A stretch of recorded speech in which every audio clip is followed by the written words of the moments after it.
chỉ có ngay có tục để là tục là lưu cái tục để đạp mi sao tục chỉ lưu lúc đó anh tục mi chỉ này nó cái gì mi ta là cái ban cái ta là cái mong gọi tan đồ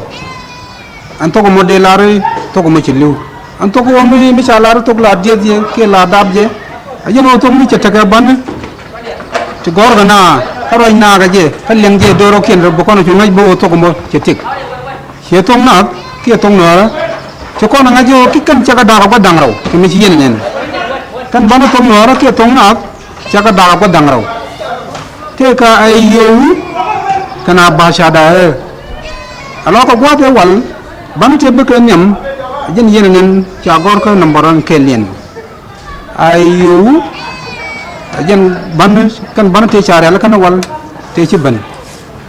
tu kon ka bahasa dah kan bahasa dah mana kan gor ke ji na tu terus gambar Ethiopia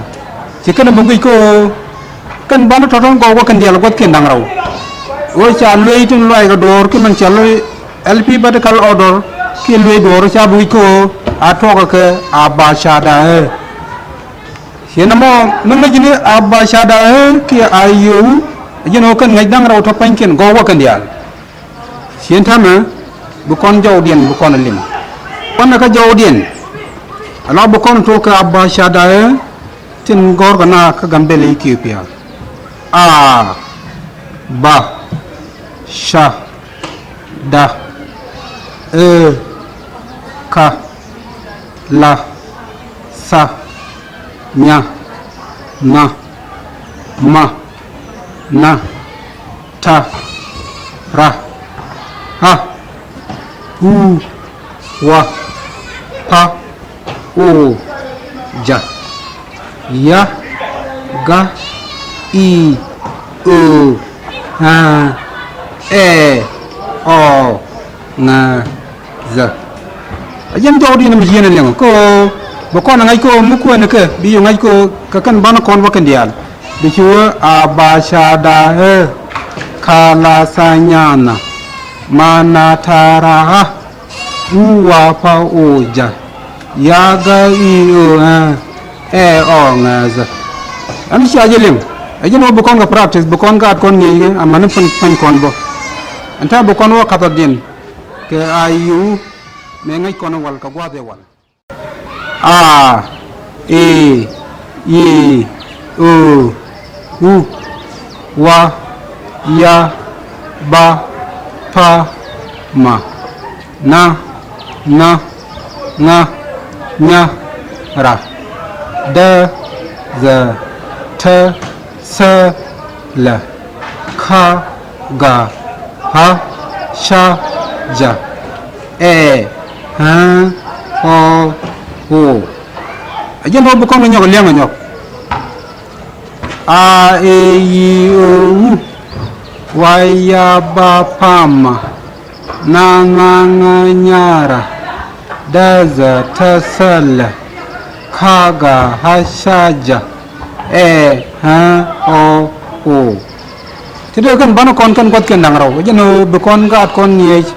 kayen na dong ci tong wara parwe bo be goro tok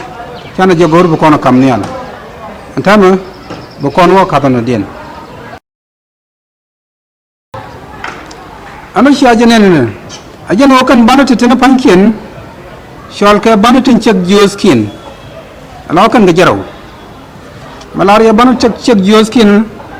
shire do kono soal tin shala council ko jawdien ci rakab ni ara long ajen soal ke bana cek geoskin yo bu kono mo ngi pin ngom kan malaria bana cek geoskin bu kono mo ngi ci te chalway pentene taw bu kon jawdien bu kono ling pal ro pin ga jawdien ba sha da ka la sa nya na ma na ta ra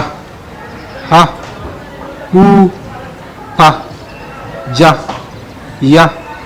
ga nga za kan biya god dam wan to gichi malar je ban de chek geoskin wa kan awa kan ke bana ti chek yos ken ko awa kan go dang wan tin awa tuk pin kana tung nel shenta shata denta de wo ba